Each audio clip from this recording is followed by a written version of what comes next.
Brian Alvarez here. You're listening to the Kicking Out Podcast, a podcast about All Elite Wrestling, hosted by Tanner Lee, Paul Zartman, and Austin Shepard. You are listening to the number one AEW podcast, the Kicking Out Podcast, a podcast about All Elite Wrestling, hosted by my favorite host, Tanner Lee, Paul Zartman, and Austin Shepard. So if you want to know everything that's going on in the world of All Elite Wrestling, AEW, then you need to listen to the Kicking Out Podcast. Please tell Thunder Rosa I said hello.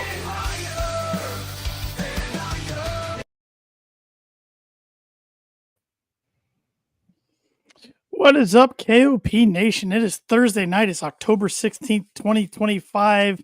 We are a little under 48 hours away from AEW WrestleDream, the third WrestleDream pay-per-view AEW's put on, but this one's happening from St. Louis instead of the Pacific Northwest. I'm Tanner Lee. Along with me is Austin Shepard and our reigning, finally defending KOP Predictions champion, Paul Zartman. Finally defending. This is the first pay-per-view since I won it. What are you talking about?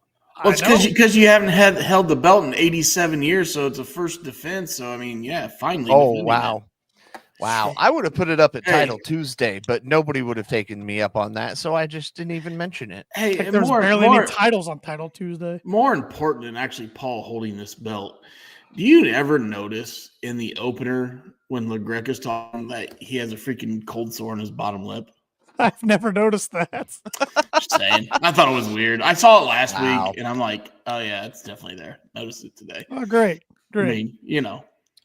Did he get it from Thunder Rosa? Tell Thunder Rosa.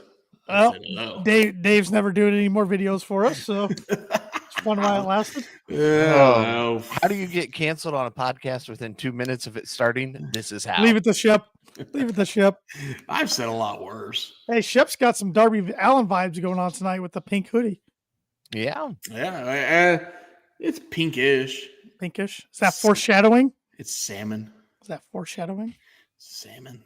Salmon's a good color. Look, as soon as that match was announced, we knew where Shep was going with his pick on that one. He's been picking anybody other than Jon Moxley for a year now. That's true. Yes, in fact, it's funny. I was listening to on my way to work this morning. It was still AEW After Dark with Dreamer last night, and Dreamer took a call. And I know, as pro wrestling fans, everybody's got to be open-minded, right? Their mind works 100 different ways. But this guy told Dreamer that he can't wait until Mox gets absolutely destroyed, because this is the final run for the Death Riders, because we all know Mox is going somewhere else. Idiot. Oh, God. And he said that, and Dreamer, like, I give Dreamer credit. Dreamer just like, I don't see that happening, but hey, everybody's got their, like, Dreamer was so Tommy's good at that stuff. He's good at it. Where I feel like if it was Bully Ray, Greca, Nemeth, would be like, you're a fucking idiot. Yep. But Tommy was just like, well, everybody's got their own opinions and da-da-da. I'm just like, I'm in the car trying to get a cup of coffee going. I'm already screaming at the freaking radio like it was Paul Zartman comparing Mercedes Monet to Britney Spears last week. Hey, thanks for that, Paul. That got some good reactions on our socials, so thank you. Some good engagement, some good views. That's what I'm here for. Is it because I was screaming? I was on the it's because I was on it. I was on the Turnbuckle Taverns debate show last night, and both guys brought it up on the debate how much they loved Shep's reaction to the video. Oh, I don't get fired up too much, but when I do, let's see if I can do it again tonight. You know, when I watched it back, I'm like, how did his wife not yell at him? How did his boys not hear that? Because that was cranked up. I loved it. That was great. That was an all-time KOP moment. Like in the 5 years we've done this, that was up there top 5. I think in the middle of that, I remember I was sitting down and then I ended up standing up for the next 20 minutes. Yep. In the part about throwing Paul on the pier just took it to the next level. Off Well, the I pier. mean, And not in the pier, off the pier. the guy who got thrown off the pier, I hear he's MIA and still not been found. So So there you go. I think they need to. The Manitoba drag Monster got him. There he is. Maybe that's what happened. Maybe he went looking for the shoe that he lost that day and got it eaten. Yeah. Before we get into the card, are you guys more excited after last night's Dynamite / Collision for the show? Less excited, or the same level of excitement as you were going into last night? The first 2 hours, I was excited, and I felt like the last hour let me down. Yeah, it kind of was meh.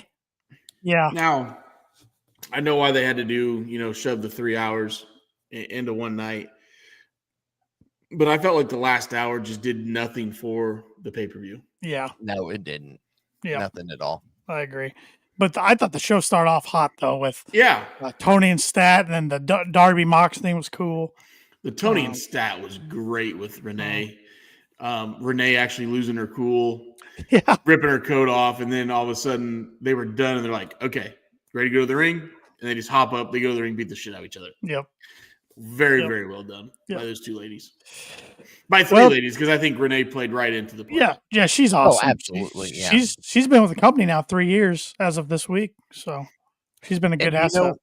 What's crazy is when she left or her contract came up in WWE, Tanner, neither one of us thought she was coming to join Mox. We figured she'd stay at home, start that family that they had talked about, and then all of a sudden she shows up backstage, and both of us were genuinely excited for it. Yeah, she was doing the Sessions podcast at the time. That was going well for her, so I thought Oral Sessions, I think it was called.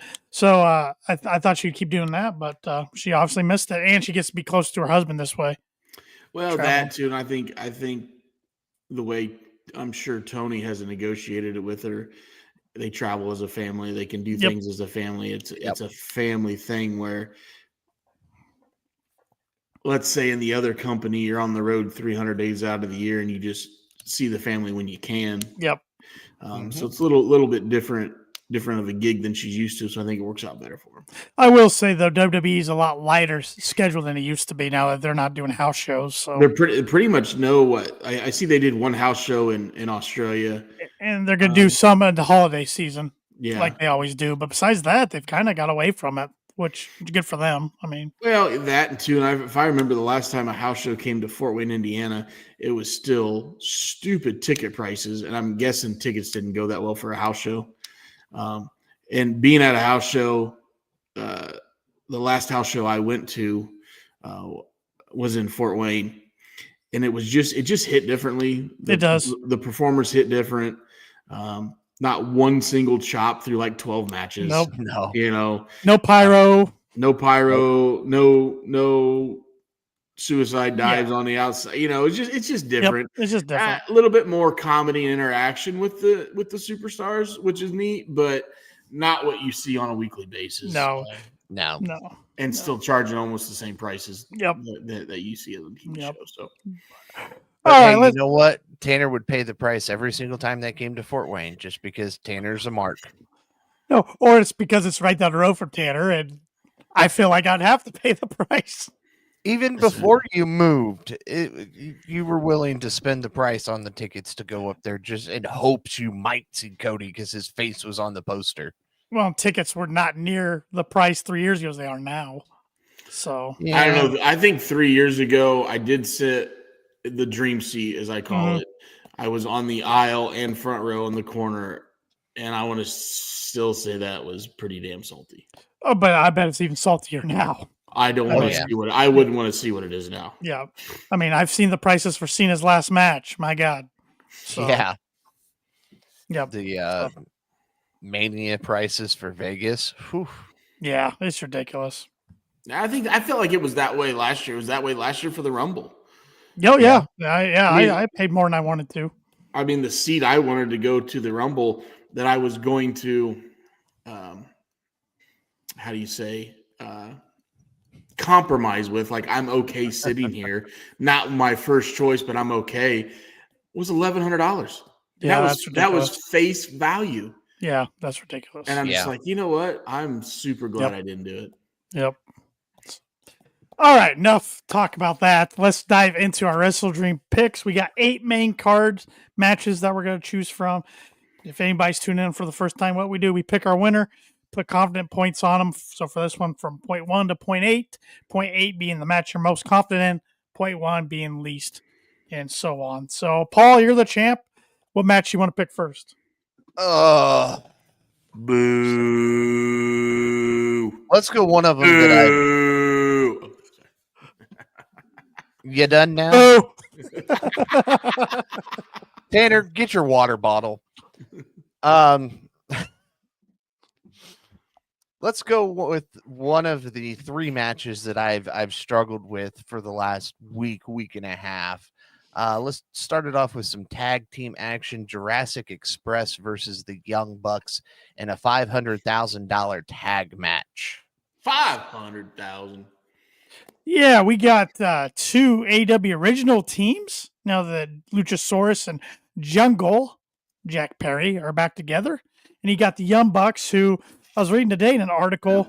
They said they feel like they have their passion back for the first time in a while for the business. So it's because they got Cutler back on the camera. Yeah. Yes. They've got BTE back. That's all that matters. All right, Paul. Who you got there, big dog? Oh, you want me to go first? I mean, you're the champion. Let's rock and roll. All right. Well, like I said, I've gone back and forth on this. I'll tell you, I ended with 3 confidence points. Of the 3 matches I struggled with the most, this is the one I'm most confident in, and I'm going with the freshly reunited Jurassic Express. I think, don't get me wrong, the storyline with the Bucks right now, that if you're back to following BTE, is really the main thing of, we need money. We're seeing that on television as well from time to time. But I think this will even further that storyline of them struggling because they just lost $500,000. Yeah, good reasoning. We going around the horn? Yeah, sure. Yeah, go for it. I am also going Jurassic Express. I am going with them for 4 points. So Paul and I are pretty close there. I think if they're going to build these guys up to be potential contenders and challengers for the AEW World Tag Team Championships, you can't have them lose their first match back together.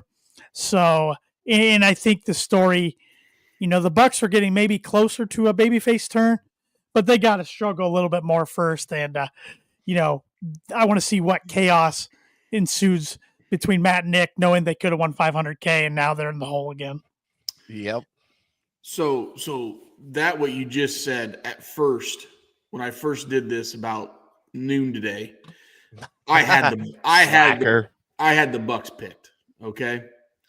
And the reason is because I'm thinking, oh God, I want the Bucks to win $500K. The next town they're in, I want one of them to lose it at the casino, get made fun of again. Yeah. Nick. Cutler to, our Cutler to send them a bill for back pay. I wanted that. And then I'm just like, that would be good, quick comedy. But in the long storyline, if the Bucks don't win this $500K, they still get the shitty intro. They still get the shitty entrance, shitty mic work. Then you have obviously the reigniting of Jurassic Express with Jack Perry and Dino Douche.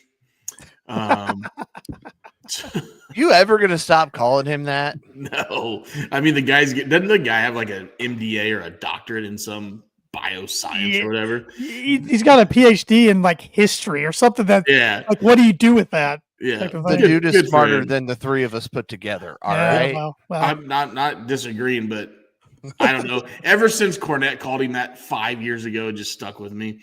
But anyways, Freshly United, I'm going with Jurassic Express for 4 points as well. So we're all pretty safe there. So yeah.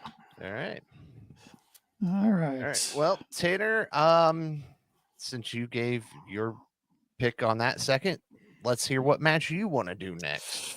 Yeah, let's do one of the 2 women's matches on the main card. I'm pumped that we're getting 2 women's matches. This match probably would have happened a while ago if it wasn't for Jamie Hayter's injury. And that's Jamie Hayter versus Tekla. And where's my graphic? And I got Jamie Hayter for 6 confidence points on this one. I agree with you on this. I think Hayter has been kind of long overdue. She's had some big wins, but then I think she gets shoved to the side right off the bat. So putting her back on PLE here. I like her as well. I have her for 7 confidence points. All right. Wow. So, Tanner, when we were talking while we were waiting on Shep, I told you there was probably 4 matches I was pretty confident in. This being the 4th one, I went Jamie Hayter for 5. 5 confidence points. So we are all in agreement with our winners so far. And I think it doesn't matter like who wins this match out of these 2 ladies, because the story is going to keep evolving. These 2 ladies are going to be involved in the women's blood and guts match next month on November 12th. And they haven't announced. Yeah. I laughed last night. Did you guys pick that up? Like the Excalibur's like, well, Jamie Hayter's still waiting for what are the name of Triangle of Madness? Is that their name, or what's their? Yeah, Triangle of Madness. Yeah. She's still waiting for them to accept the Blood and Guts match, and then right after that, the graphic comes up for Blood and Guts November 12th, and he starts promoting Blood and Guts. It's like, yeah. But Tony today on the media call, he was asked. He pretty much confirmed there's going to be a women's Blood and Guts, right? But then he was asked if there's also going to be a men's, and he wouldn't comment on it. So that tells me we're getting 2 Blood and Guts matches in the same night, which would be awesome. That would pretty much take up the whole 2 hours. It would. Yeah. Yeah. But that'd be a nice way to give some of your talent the night off. You know, you could throw some video packages together to start the show, or, you know, in between the matches. But yeah, I'd be all for it. Yep. All right, boys, you ready for the next one? Yep. Last but definitely least, Shep, go ahead. Let's do it. Let's rip the Band-Aid off. World Heavyweight Championship. Hangman Adam Page versus Samoa Joe. Yeah, this is gonna be a hard-hitting match. It is. Strong style should be what you should expect in this match. Mm-hmm. And I think it's a back and forth, toe-to-toe dogfight. But it's just not time yet. So I got Hangman Adam Page for 8. Ooh, 8. Damn it. How am I supposed to be the champion and pick on Shep when I agreed with every single thing he said, down to winner and confidence points? But I've seen some talk that Joe might be stepping away from the ring for a little bit. So this makes sense to have Hangman retain here.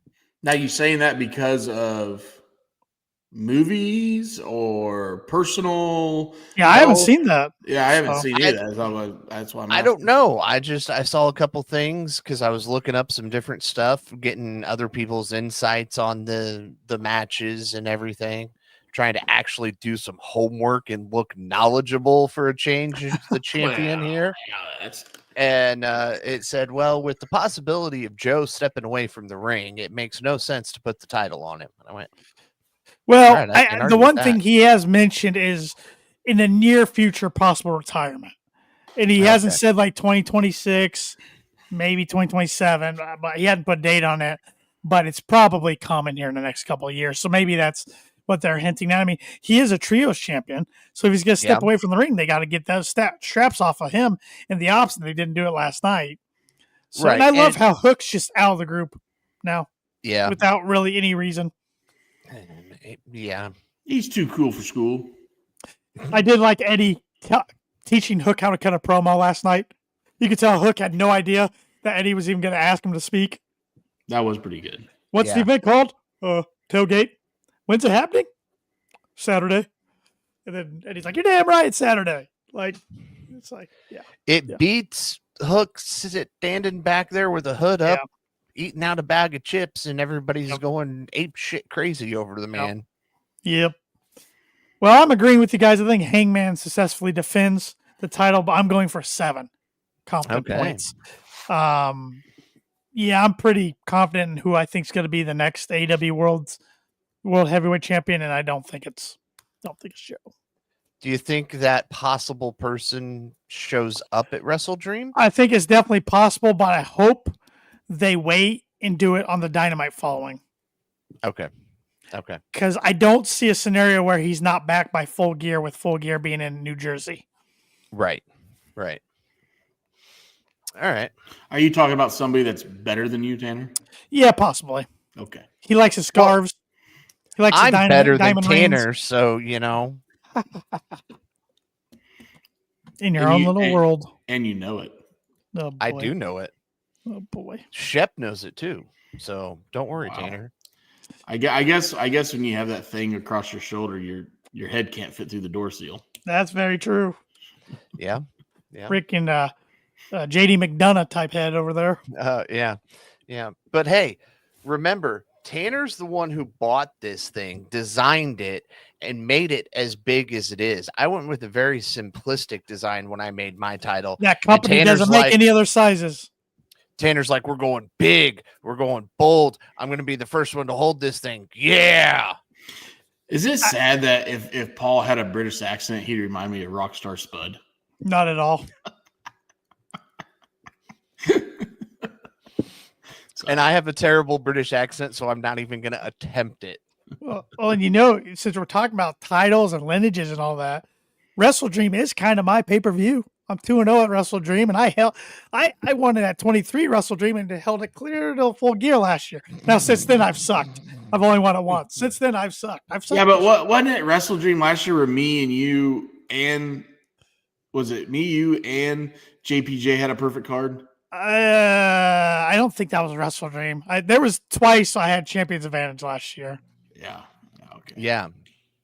Because remember, Tanner's the one who came up with Champions Advantage. Hey, Shep's used it to his advantage this year too. So I'd be willing to say, you know what? Hey, let's do something like I did with JPJ. Yeah, it cost me, but look, that's a real champion. I could have said, I'm good at WWE picks, guys.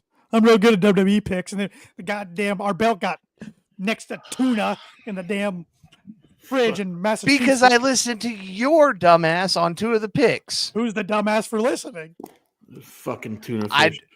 I tried to be a cohesive unit like JPJ and Pluggo. That worked out real well for them in the end, didn't it? Yeah, because when push came to shove, tornado tag, we beat the living shit out of them. Yeah, we did. Yeah, but those two worked together. And we didn't even need a guest enforcer either. No.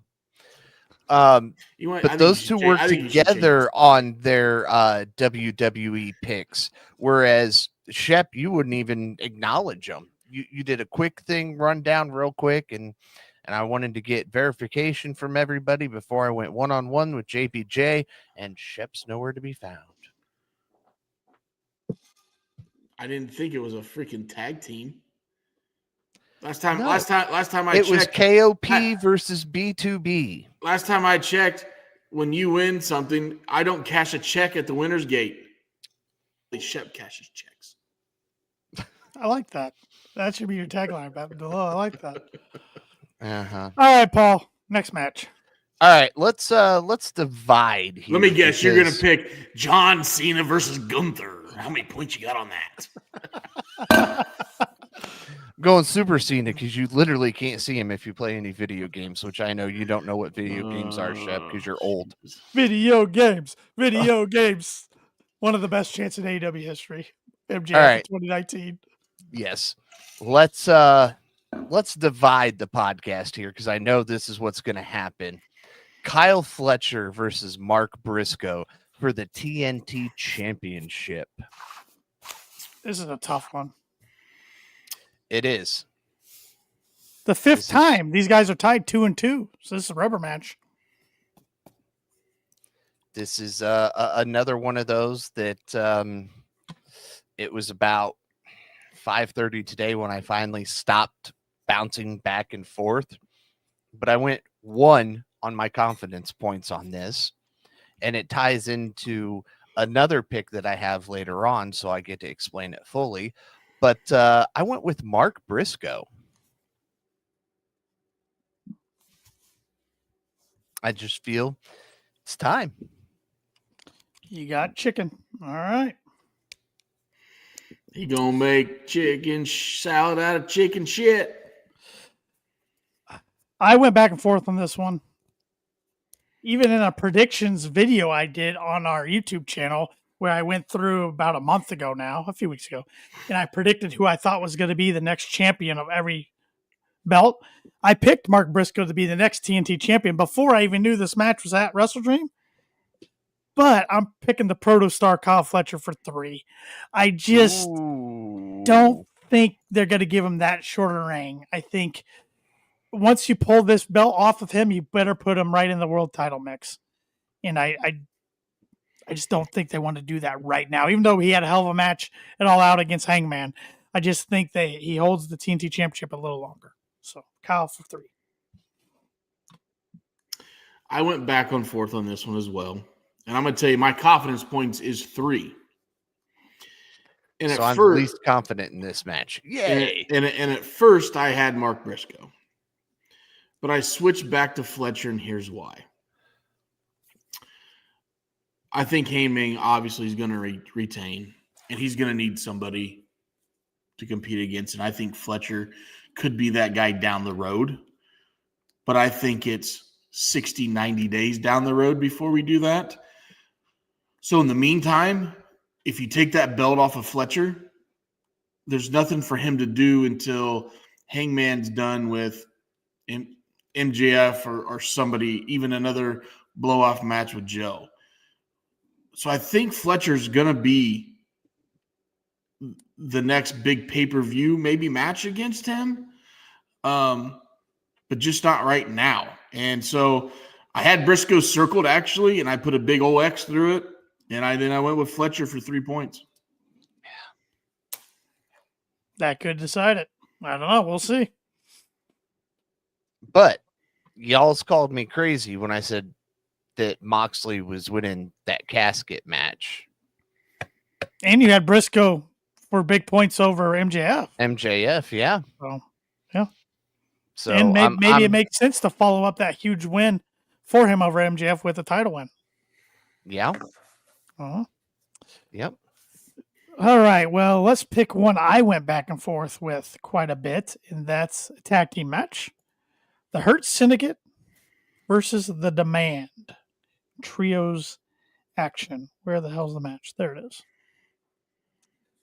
I went back and forth on this because, we've seen the Demand win. We've seen the Syndicate win the street fight down Daly's place. I thought it might be the end of the feud. I enjoyed it, even though there were some botches. I enjoyed it. It was just horrible. Who shows up to a street fight in shirt and ties? I thought that was a nice touch. It's their character. But I got the Demand for 2 confident points. Oh, boy. Ooh. And the reason is I think maybe a loss here could start some friction between the Hurt Syndicate a little bit. Okay. And I think a loss doesn't hurt them as bad as it hurts the Demand. Well, first of all, the only person that it hurts out of that Demand would be Ricochet. Right. Because the other 2 guys could go back to ROH and nobody could give a shit. They're growing on some people I've seen out there. Yeah, okay. So is Brian Cage. Oh, wait, no, he's not. He's hurt. He's hurt. It's the best place for him. Fucking rehab with nurses. Oh, my God. Tanner, you're clicking E right off the bat, right? Because I think we've all dropped things we normally don't drop in this episode. Yeah, I have not even close to Tanner on this one. I mean, we've been pretty close on everything until now. Yeah. I got Hurt Syndicate for 6. Good. All right. See, now the question is, do I agree with Tanner or do I agree with Shep? And Neither one of us is gonna claim you, Paul. Yeah, I know. Yeah, I know. Because I don't need you. I'm above both of you. Oh boy, I'm better than both of you. My God, his head's huge. I like Majin's comment there because that's what I'm waiting for as well. But I've gone Hurt Syndicate for 4. Now, here's why. One of the members of Gates of Agony has a name similar to a bunch of other names that I'm getting tired of hearing in the other company. But there was a Samoan recently released from another company. You could bring him in time to ROH and get some real Samoan stuff going again, other than bloodline Samoan stuff that people are tired of seeing. So I think Does anybody watch ROH? It's not on TV. Who cares? A lot of people watch ROH, just not us three. This is fair. The numbers are good for the subscriptions for ROH. For Honor Club? Are they really? Sure, I don't know. Then why'd you say they're good? Because you're not supposed to fact check me. You're supposed to agree with me. You're supposed to know all. No, I'm not the wise man. Okay? I didn't know you're Hillary fucking Clinton. Don't check the emails. All right, fine. You know what? I'm going to put this title down. 56% of all Paul statistics are made up. Numbers are good. Are they? I don't know. That was good. That was good. That was a good bit. You know what? One drink is not enough to deal with Paul on a Thursday. I think I need something stronger. Majin said he's pulling a TNA, putting out fake numbers to try and make the things look better. Hey, I don't know. I think math is the best math. Okay. TNA right now, I think, is really rocking the effects of Connecticut right now. Sure they are. I think they are doing the best they have ever done.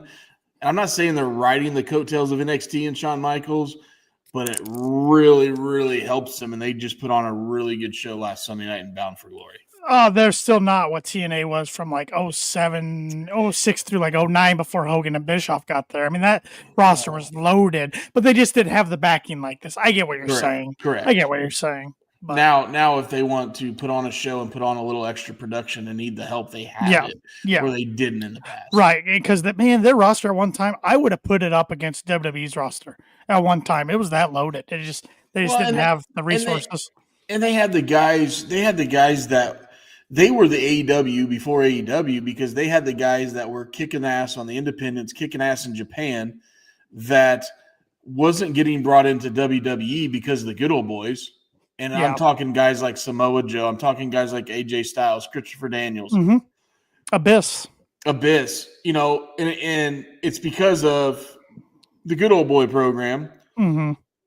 And so they really just ran with what they had. And now you have guys like that's if you guys look at the guys that started AEW, the Bucks. You got Hangman. You got Kenny Omega. I know Kenny Omega was in NXT for a cup of coffee, but guys that worked their ass off in Japan and on the indies, and then they got their time. So, yeah. And look, the Bucks were in WWE for a brief stint. So didn't they do a couple dark matches or jobber matches? Yeah, Matt got chokeslammed by Big Show in a jobber match. Stat was in a jobber match as well. So, but all right. So Raven, Mercy Machine Gun, Sanjay Jet, Jay Lethal, Beer Money. Sunday Jet was the douchebag. Anyways, it's all right. So, last reported number was around 15,000 subscribers when Tony Khan bought ROH. I bet it's down. No public data has been released since then. Because he doesn't want to, because it'll hurt the stock prices. It's not a public company. It hurts Tony's stock prices. There you go. All right. Who's up? Shep's up. Next match. Yeah, sure. Tanner, you picked the Hurt Syndicate match, right? Hey, Tanner, did you hear about Raven? I have not heard about Raven. I knew he's got a documentary. He's got a documentary coming out. It looks really good, but other than that, I have not heard about Raven. Although it's Raven, he could go off the hinges at any point in time, and we would not be shocked, but it might be interesting news. Agreed, Majin. Agreed. That whole Andrade situation is so messed up right now. It's not the WWE. It's TKO. Yeah. That's a new TKO contract that was not in place before TKO bought 452 billion shares from Vincent Kennedy McMahon. Who? You know what I'm talking about. That was warranted there.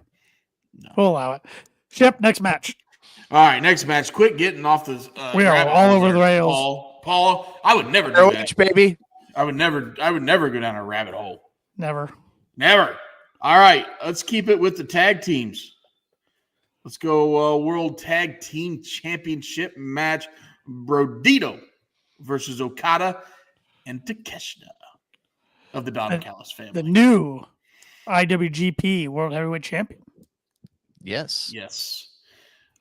Which I'm still pissed off about that they did it this early and not Wrestle Kingdom, because that fucked my whole big prediction up. But he could still go in there with the championship. I think that counts.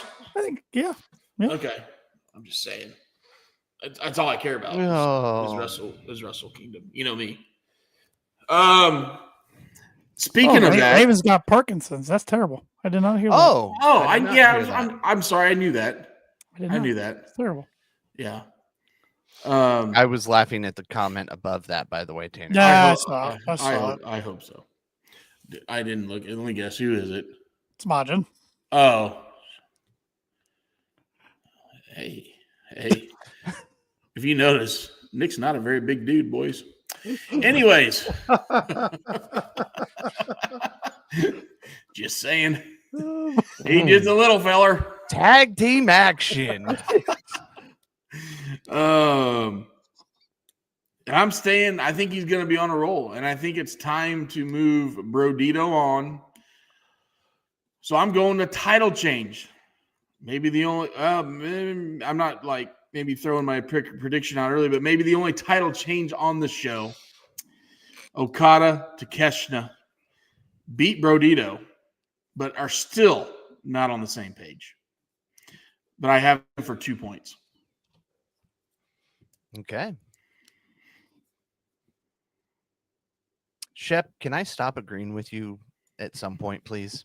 I mean, 2 points, Don Callis family, because somebody in the Don Callis family has to have gold after Fletcher loses to Mark Briscoe.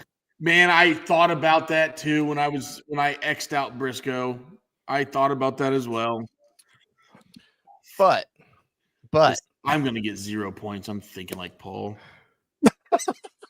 I'm the champion, jackass. Bitch. That's fitting for the Okada match. Yeah, it was pretty good. But Brodito, Bandito's injured. It may not be a permanent, long time out of the ring, but the dude needs to take a few weeks, months off, whatever. It's why he lost the ROH title, I'm sure. But yeah, I think we see the Don Callis family pick up the win here. But I also think we're gonna see Okada slowly turn on the Don Callis family. You mean Takeshita? No, Okada. Okay. Why would Okada want to leave? Why would he want to stay there? Well, he's the main guy. Yeah, does he? Yeah, but look at it this way. All right. Takeshita's getting pushed more by Don than Okada is. Kyle Fletcher's getting pushed more than Okada is. Wardlow, in the 30 seconds he was on TV, not injured, got pushed more than Okada was. Is he still alive? We won't be seeing him for a long time. That's mean. I shouldn't have said that. Okada was brought in for a very specific reason, and that was to further eliminate Kenny Omega. He's done that. He's got the unified title. So why does he need to stick around with Don Callis? You got a guy who was doing fine on his own, came to AEW, did fine on his own, got with the Bucks, kind of got mixed up in everything. We're seeing Okada kind of get mixed up in everything again. Eventually, the dude's going to say, I'm sick and tired of this. I'm going on my own. And he's going to look at Don Callis and he's going to go, bitch, and walk out. That's why he hit the wrong button on Don's birthday. I'm shocked we all three agreed with the winner of this match. I thought I was the crazy one for going with the title change. I'm going with the Callis family for one confident point. I like when groups are having tension and then they win the tag titles, but that doesn't help the tension. And then that ultimately is why they lose the titles. And I think that's what's going to happen with these two. And I think this could be your Wrestle Kingdom title match. Okada and Takeshita. So Okada, title is still significant with Okada. He's still known as maybe the greatest IWGP champ of all time. That belt. So I think there's something there. And I had Fletcher winning earlier in my predictions. I think we start seeing the Callis family stack wins and stack titles. Take them serious. Well, and here's the thing. How many points you put on that, Tanner? One. Yeah. All right. We said we don't want Fletcher to drop, or you guys said, I picked Mark Briscoe. Right. But you guys said you don't want to see Fletcher drop the TNT championship until it's time to put him in the World Heavyweight Championship picture. Yeah. But we've got this ever looming MJF. Mm-hmm.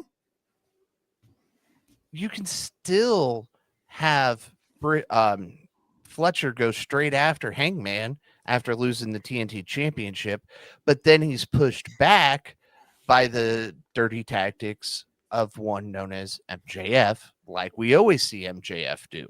He sneaks his way into the title picture, loses against Hangman, and then boom, Fletcher's right there, already the next number one contender. Or you can have Hangman lose to MJF. Fletcher ultimately breaks out of the Callis family somehow, switches to babyface. Then you got a hot new babyface going after your hottest heel. Yeah. In a matchup we've never seen.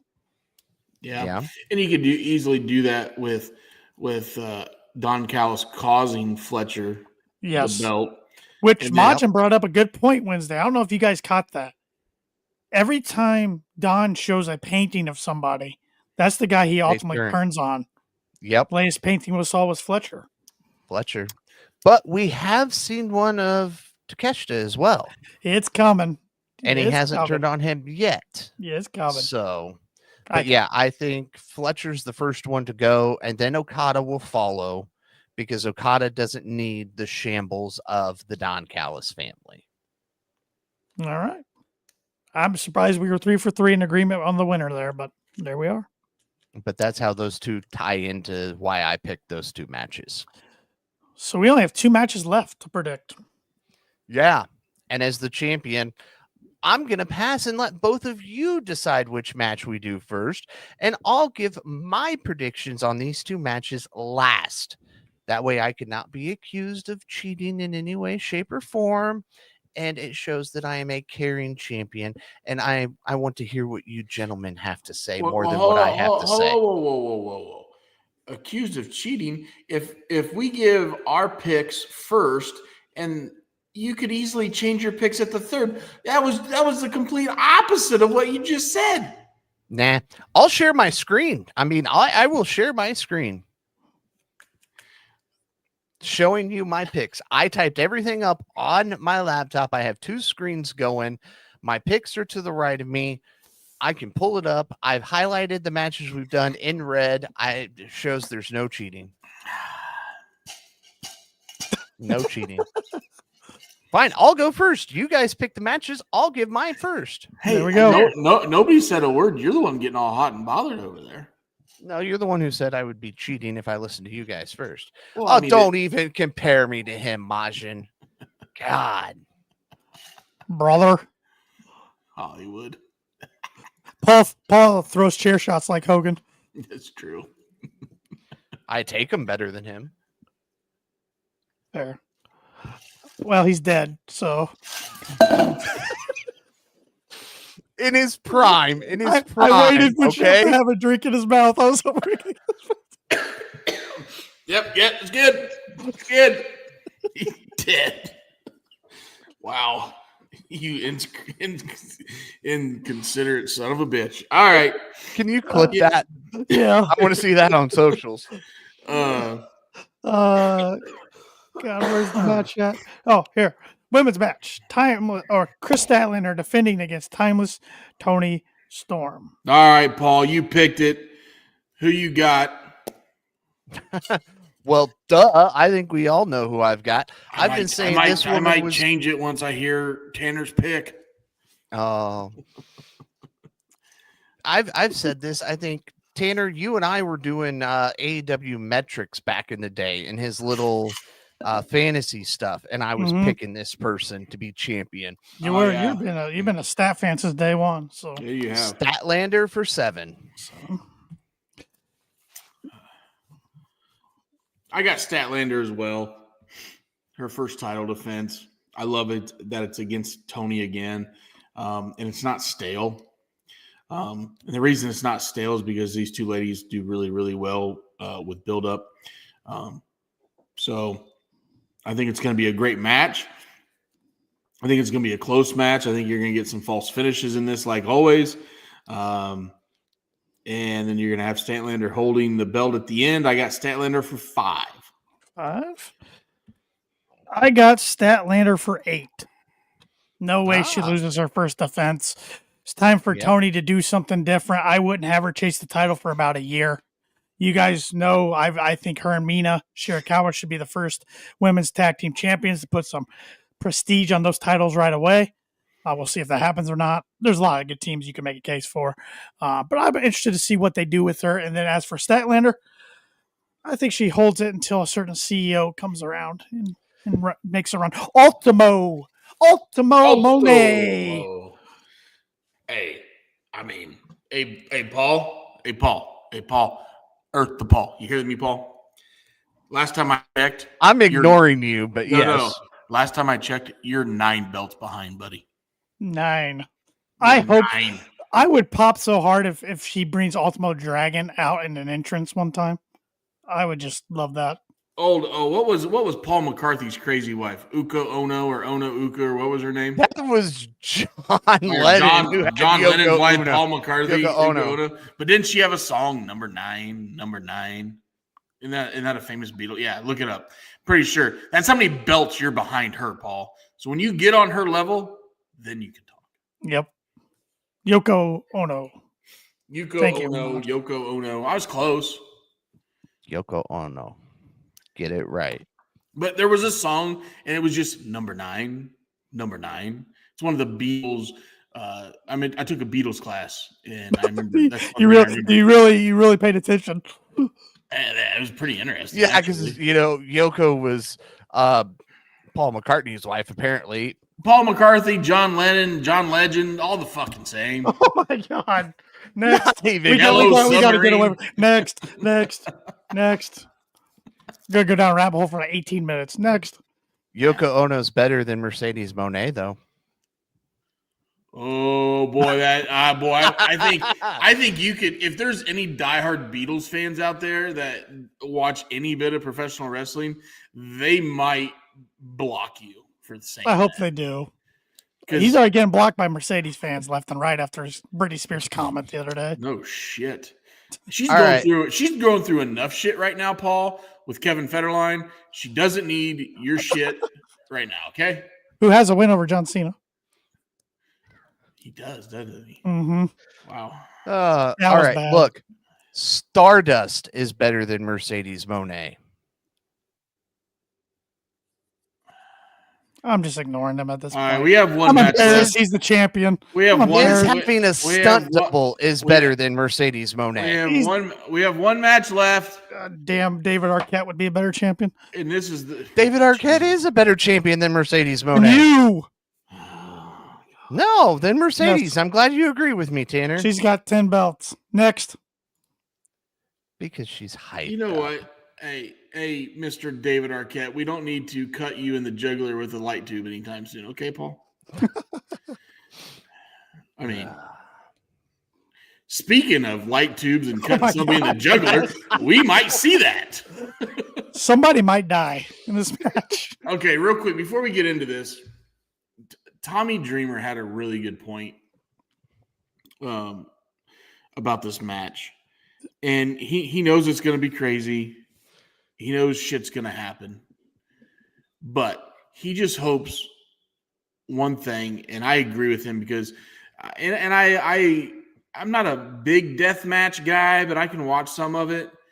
But one thing that I draw the lines is he brought up, he's like the syringes. Yeah, that was hard. Yeah. Oh. Yeah, let's stay away from the syringes. The light tubes can be used.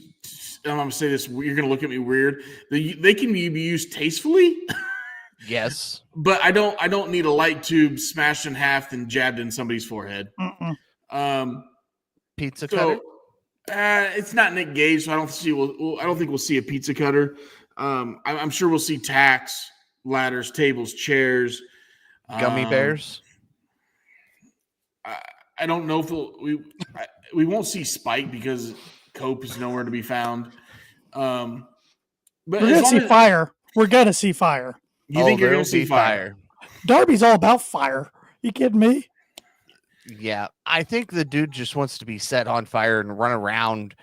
I think his ultimate goal is to douse himself in gasoline, light himself on fire, and give John Moxley a bear hug. Darby's gonna die. It's all Majin has. Darby's gonna die. I remember one of the first times I ever subbed for Paul, because when Paul couldn't make the podcast, I know that shocks the audience out there. I'm too important. I've got other things to do. And this was 4 years ago. But I remember telling Tanner, like, watching Darby Allin, I was like, Tanner, I don't know who this Darby Allin guy is. I know we've been seeing him for a couple months, but I'm predicting when he turns 40, he'll be in a wheelchair. And that's I've stayed pretty true to that comment. Mm-hmm. Yep. That being said, I'm going to go first here. That's fine. I don't give a shit if it's my turn or not. Being an I Quit match. It's okay. You can go first since you're going to be last. That's fine. Being an I Quit match. I'm going Darby Allin. Okay? And I know we're going to have run-ins. We're going to have run-ins from the Death Riders. But there's going to be one person involved that nobody expects. And this is going to be how Darby Allin gets John Moxley to say, I quit. And Darby Allin is going to somehow have Renee involved. Yep. And you're going to see John Moxley break character and save his wife. Yep. Darby Allin for one. Right on cue, Darby Allin fan. Darby Allin is an effing man. Yeah. The sad part is Darby Allin fan, if he actually would watch Darby Allin matches, he would be scared. I thought about that, Shep. Like, the one person I could see Mox saying I quit would be for Renee. Because, like, Darby could set Marina on fire. He'd be like, I don't give a shit. Do it. Yeah, exactly. And, but it's just so out of Darby's character, though, to, like, grab somebody and do that. But there's no stop to him. Look what Wednesday was a perfect example, right? There's no stop to him. Nothing could stop him from clawing his way into the ring and taking a Death Rider on the belt or on the title or on the chair or whatever it was. Flag. It was a chair. Sorry, it was a chair. Flag. Okay. Nothing could stop him. would do it. So he is going to go to no end. And that's the only way to get Mox to break character is to get Renee involved. And we've seen little bits here and there, okay? We've seen little bits here and there with people talking to Renee about John. Yeah. Okay. Now it comes full circle on Saturday night. Mm-hmm. Go ahead, Paul. I agree with a lot of that. I don't think John's gonna be the one to ultimately say, I quit. I think somebody is going to end up saying it on his behalf because Mox will be laying in the ring, around the ring, whatever, unable to communicate, whether it be the ref saying, all right, he's done, he can't communicate, I can't let this match continue, or one of the Death Riders or even Renee will come down and say, all right, that's enough, John quits. That's how this will go. John has never said, I quit. Dean Ambrose did. John Moxley has not. And we've seen Mox tap. He just tapped the Hangman and All In. So if he taps and then says, I quit, it makes him look pretty bad. Yes. But if he says, I quit because Darby is getting ready to set Renee on fire. True. You know, I'm not saying that's the situation, but he's going to have it's Renee the in a only way predicament. Cope got he might have a grenade. Yeah. Something might explode somewhere for all we know. You can't say anything that would shock us when it comes to No. But I think John will be passed out in his own blood, barely moving, and somebody else will say, that's enough. He quits. Okay, over under. And we don't have to put bonus points on this, but I think this would be a great bonus point question.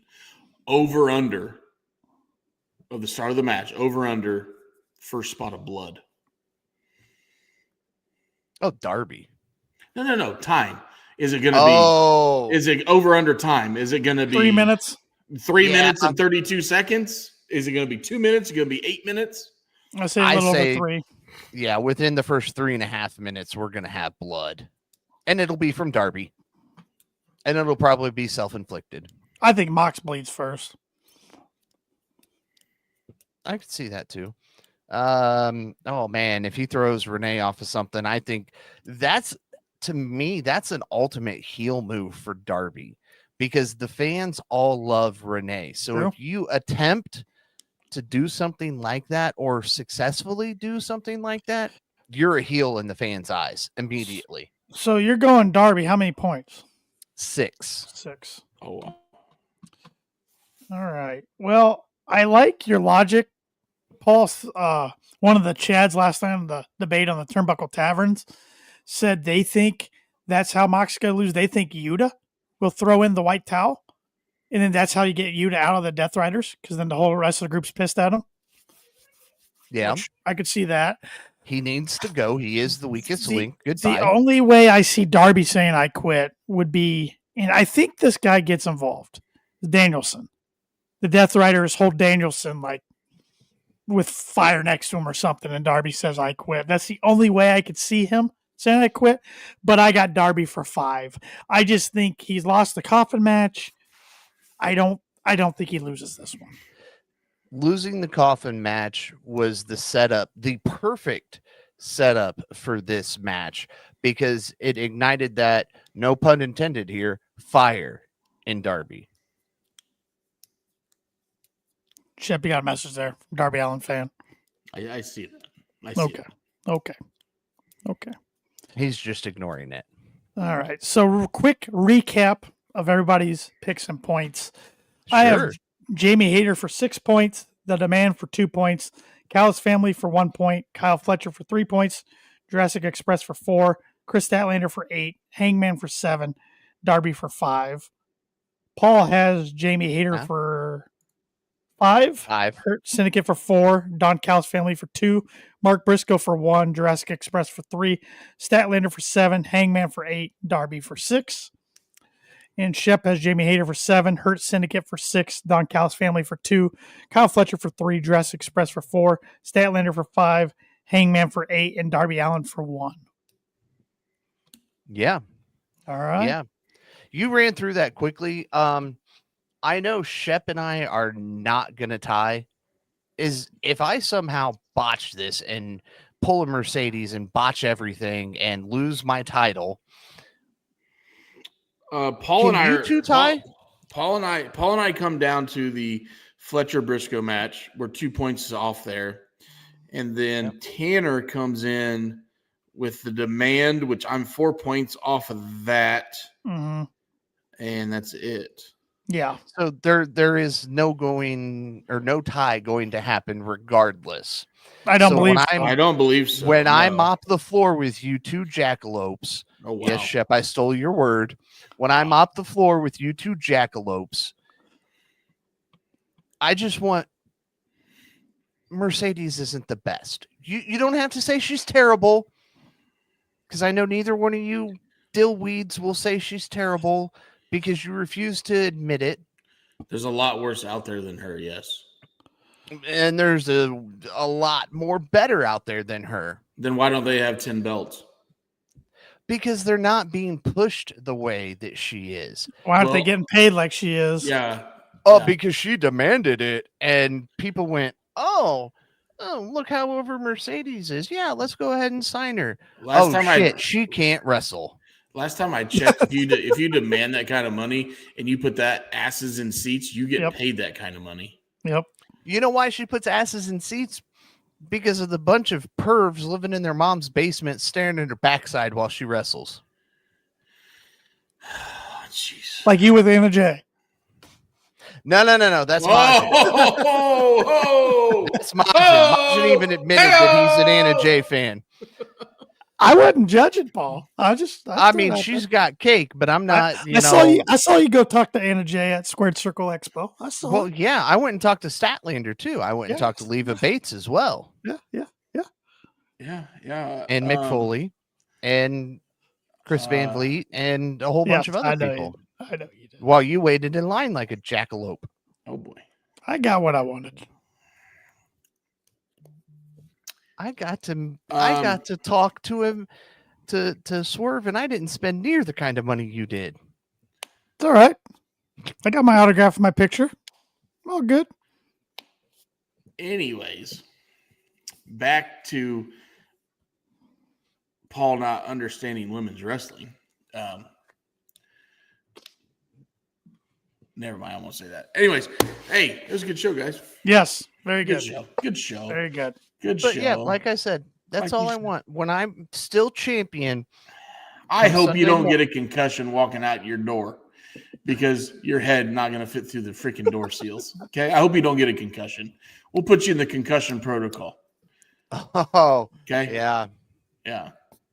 I think that's what you guys are in, believing Mercedes is better than she is. But anyway, all I want you to do is say she's not the best women's wrestler in the world, like you two talk her up to be. I know what I'm getting Paul for Christmas.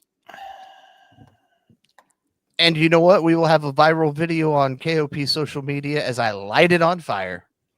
Wow. You don't even know what I'm getting you. That's just mean. The funny thing is something Mercedes related, and I will light it on fire. You realize, Paul, that some of the tell them Hollywood. You realize that some of the best professional wrestlers in the world weren't really good in-ring technicians. Yes. Yeah. Steve Austin wasn't a good in-ring technician. Hulk Hogan. Oh God, no. Okay, but guess what? They got over because they used their brain and they used their mouth. Okay. And don't take that as a sexual innuendo when I'm talking about Mercedes. She's good on the mic. You insinuated it, not me. I just beat you to the punch, big dog. Yeah, it was coming. Yeah, it was. No, I wasn't going to touch that with a 10-foot pole. I'm just saying, she knows what she's doing. She can hold her own in the ring, and there's a reason she has 10 titles around her waist. Mm-hmm. Okay? And there's a reason you have one for another 3 days. I swear, if he starts telling me Carly, I swear, if he starts saying that Smiling Kylie Ray is almost as good as Mercedes, I'm going to lose my shit. Although I do like Smiling Kylie, so That's not fair to her. Didn't she just leave the WWID program again? Well, she got kind of screwed pregnant. Now she's pregnant, and they released her from her contract. That'll do it. That'll do it. So, take a lesson there, boys and girls. Take a lesson. Nope, Shep, stop. That's all I can say. Speaking of wrap it up, Paul, wrap it up. Wrap it up, boys. All right. Anyway. Come on, Hollywood. That's going to do it for this episode of the Kicking Out Podcast. Be sure to follow us on all social media at Kicking Out Pod. Be sure to leave us that 5-star review wherever it is you listen to your podcast, because we are 5-star KOP, which is more stars than Mercedes is ever going to get. Oh, from Uncle Dave. You and Uncle Dave. Hey. I'm going to start calling you. Done now, Shep? I'm going to start calling you Uncle Dave. Come on, Please Dave. Don't. Come on, Dave. Please don't. Dave Zortman, the podcast. No. There's so many things wrong with that one photo. I can't even. There's just too much wrong with it. No. Oh, I'm buying you that cotton button-up shirt for Christmas. Just the blue shirt. It'll never get worn. It'll never get worn. You know what? Good thing we're mature and professional on this fucking show. You know what I'm hearing here is you guys are actually going to spend your money. You're willing to spend your hard-earned money on me because you respect me so much and you look up to me as your KOP predictions champion. Anyway, moving on. Be sure to head over to kickingOutShop.com. You can get some great merchandise, support a great podcast, and look absolutely fantastic doing so. You can also head over to ProWrestlingTees.com, search up Kicking Out Podcast, and you can buy some of the original merchandise that we ever released that is not on sale anywhere else. Hey, did that Canadian ever get his shirt I sent him? I need to check with him, Scott Webb, because he was supposed to let me know, and he hadn't let me know. So, well, I paid for this shirt. Oh, I saw that it was paid and sent and everything on our end. So, yeah. Hopefully, he got across the border and didn't get caught up in the trade war. Mm-hmm. They want T-shirts, we want maple syrup. Shit's getting thick up there, baby. Yeah, Majin, figure that out, would you? Anyway, be sure to follow each of us on social media. Crown Royal's leaving Canada. Did you hear that? I think you've mentioned that on the pod. Have I? Okay. Can I just mute him so I can finish wrapping this? All right, go ahead, Paul. Anyway, be sure to follow the amazingly wonderful and obnoxiously talented Austin Shepard at the Shep 27. Nice. Be sure to follow the all-knowing, very knowledgeable Tanner Lee at Tanner Lee 92. He knows more about the dirt sheets than the dirt sheets know about dirt sheets. That's what he does for a living. I love dirt sheets. And be sure to follow your Kicking Out Podcast Predictions champion for the next 300 and some odd thousand days at Paul Zartman 87. And with that, on behalf of Austin Shepard and Tanner Lee, I'm Paul Zartman. Join us again next time as we kick out yet another podcast. This is where I say goodbye and good night.